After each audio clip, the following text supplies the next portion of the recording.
For nearly a century, the Detroit River has been more than just a body of water. It's been a lifeline, a powerful artery of trade, travel, and connection between the United States and Canada. Every day, thousands of trucks and cars cross from Windsor to Detroit and back again. Over a quarter of all Canada-US trade flows through this corridor. That's billions of dollars in goods, jobs, and livelihoods, all depending on one border crossing. But it's not just about business. Families live on one side and work on the other. Truckers grab coffee in Detroit and deliver parts in Windsor. The line on the map feels almost invisible until something goes wrong. At the heart of this flow is a fragile idea that cooperation between nations is strong enough to keep things moving. But what happens when that trust breaks down? What happens when politics throws a wrench into the engine? This is the story of the Gordie Howe International Bridge, a bold vision meant to secure the future of North American trade. It was supposed to be a symbol of unity, efficiency, and progress. But in 2025, just as the bridge neared completion, a sudden political decision would shake the very foundation it was built on, and turn a $6.4 billion dream into a cautionary tale. For decades, the Ambassador Bridge was the workhorse of this entire region. Built in 1929, it was once the longest suspension bridge in the world, and for a long time it carried nearly all cross-border truck traffic between Detroit and Windsor. But by the early 2000s, the cracks began to show, literally and figuratively. The bridge had only 4 narrow lanes with no shoulder space. Traffic jams were constant. Accidents could cause massive delays. And with the rise of just-in-time manufacturing, where parts are delivered to factories exactly when needed, even a small holdup could shut down an entire auto plant. It wasn't just an inconvenience anymore. It was a threat to national economies. Even worse, the Ambassador Bridge is privately owned. One bridge, one owner, and no backup. That kind of reliance on a single crossing became a serious concern for governments and industries alike. Something had to change. Business leaders, unions, and politicians on both sides of the border began calling for a new crossing, one that was modern, safe, and publicly owned. Not just to ease traffic, but to protect jobs, trade, and economic stability. A new vision was born.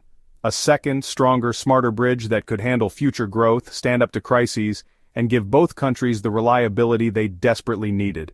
But as we'll see next, turning that vision into reality wouldn't be easy. After years of debate, lawsuits, and political gridlock in the United States, it was Canada that stepped up to make the dream real.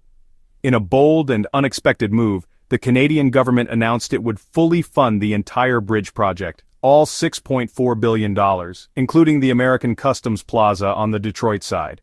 Think about that. One country paying for infrastructure in another. That's how important this crossing was. In return, Canada would collect tolls for the next 30 years to slowly recover its investment. But it wasn't just about money. It was about control, certainty, and the future of trade. And this wouldn't be just any bridge.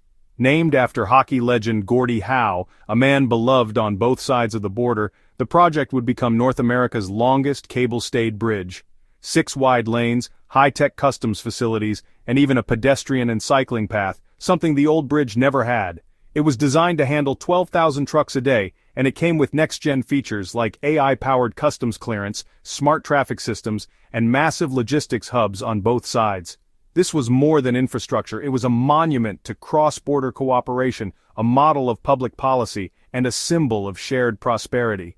Construction moved forward. Steel towers climbed into the sky. Communities in Windsor and Detroit watched as the two halves of the bridge inched closer together across the river. By the summer of 2024, the vision was becoming real. Excitement was building. Businesses were getting ready. Everyone believed this bridge would change everything, but just as it neared completion, something happened that no one saw coming. In the spring of 2025, just as the final cables were being tightened and the finishing touches laid on the Gordie Howe Bridge, the news broke. The Trump administration, back in office and pushing a hardline America First trade policy, announced a shocking move, a 25% tariff on all cars and auto parts imported from Canada and Mexico. The timing couldn't have been worse, and the impact was immediate. This wasn't just another political spat. It was a direct hit to the Windsor-Detroit auto corridor, the very heart of North American car manufacturing. Factories on both sides of the border had spent decades building tightly integrated supply chains, engines from Ontario, transmissions from Michigan, electronics from Mexico, cars were being built across borders in real time, and now, overnight, that system was under attack. The logic behind the Gordie Howe Bridge, the whole reason it existed, was based on massive truck volumes and fast, predictable cross-border trade. But with new tariffs in place, all of that was in question. Would companies still move parts across the border 6 or 7 times to finish one car? Could they afford to? Automakers were forced to make impossible choices, absorb the costs, raise prices, or completely restructure their supply chains at enormous expense. What was once a symbol of unity and economic strength was now caught in the crossfire of a trade war. The bridge that promised a new era suddenly looked like a monument to a plan that no longer made sense. And the worst part, the real impact was still to come. The fallout was swift and painful. In Windsor, major auto plants started shutting down. With new tariffs making cross-border production too expensive, assembly lines paused. Thousands of workers, people who had built cars their entire lives, were suddenly sent home. In Detroit, it wasn't much better. The ripple effects hit parts suppliers, logistics firms, and trucking companies. Freight slowed. Contracts were canceled. Small businesses that depended on steady traffic saw customers vanish. Families that once thrived on predictable paychecks now scrambled to pay bills. Truckers sat idle. Cafes near border crossings emptied out. This wasn't just a political decision, it was a human disaster. A trade war had become a street-level war on working-class livelihoods, and Canada responded. Ottawa hit back with its own set of tariffs, targeting American exports like Wisconsin cheese, Michigan beans, and farm equipment. The aim was to pressure United States politicians by hitting heartland producers. But in doing so, the pain spread even further, to farmers, factory workers, and families who had nothing to do with the decisions being made in Washington. Economic ties became weapons. Trust began to erode. What was once a seamless border crossing turned into a line of anxiety, division, and financial loss. The Gordie Howe Bridge, once celebrated as a bold symbol of unity, now stood silent. A massive modern structure built for prosperity, caught in a storm of protectionism. And the worst part, the bridge wasn't even open yet. On September 17, 2025, the moment finally arrived. After years of planning, billions in investment, and months of anticipation, the Gordie Howe International Bridge officially opened to traffic. But instead of fireworks, crowds, and celebration, the ceremony was quiet, scaled back, and somber. The 6-lane marvel, designed to carry 12,000 trucks a day, saw barely a trickle. Only about a third of the expected traffic showed up. The optimism that once surrounded the project had been replaced by hesitation and uncertainty. And with low truck volumes came a bigger problem: toll revenues plummeted. Canada, which had banked on decades of steady toll income to recoup its $6.4 billion investment, suddenly faced the risk of massive financial losses. Meanwhile, the old Ambassador Bridge, once seen as outdated and overburdened, slashed its tolls. Truckers, always looking to save money, began going back to the old route, even with the congestion. It was a painful irony.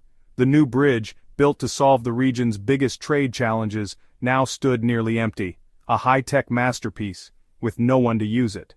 Behind closed doors, officials scrambled to find solutions, new incentives, marketing campaigns, policy shifts, but options were limited. The real problem wasn't infrastructure, it was politics.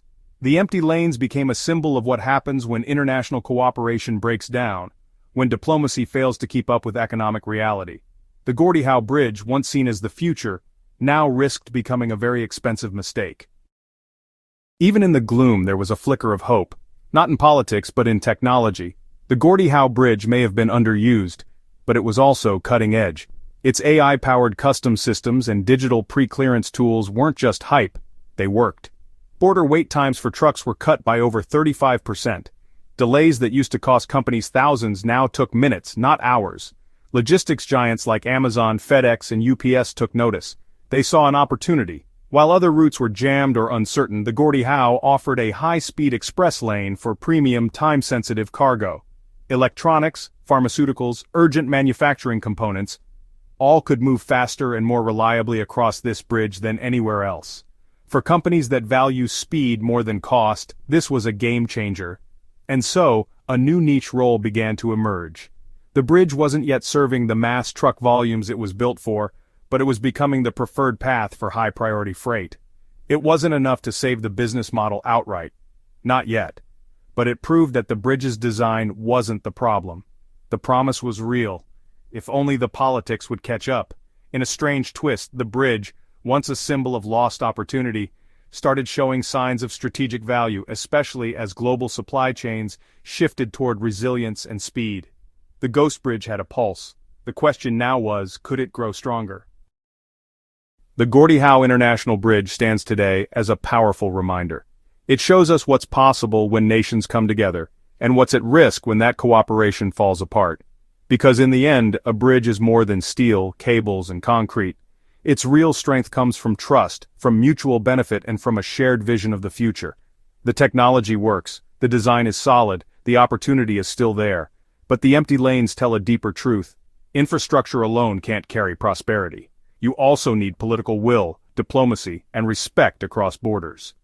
The 2025 tariffs didn't just disrupt trade, they cracked the foundation of something far more fragile, the belief that two countries could build something lasting together. Now more than ever we have to ask, can the bridge still fulfill its promise? Can leaders move past division and rebuild the partnership it was meant to represent? Because the real bridge that needs repair isn't physical, it's the one between nations, and if we can fix that, if we can reconnect through honesty, cooperation, and shared purpose, then maybe, just maybe, this $6.4 billion structure can still become what it was always meant to be, a gateway to a better future. For both sides of the river.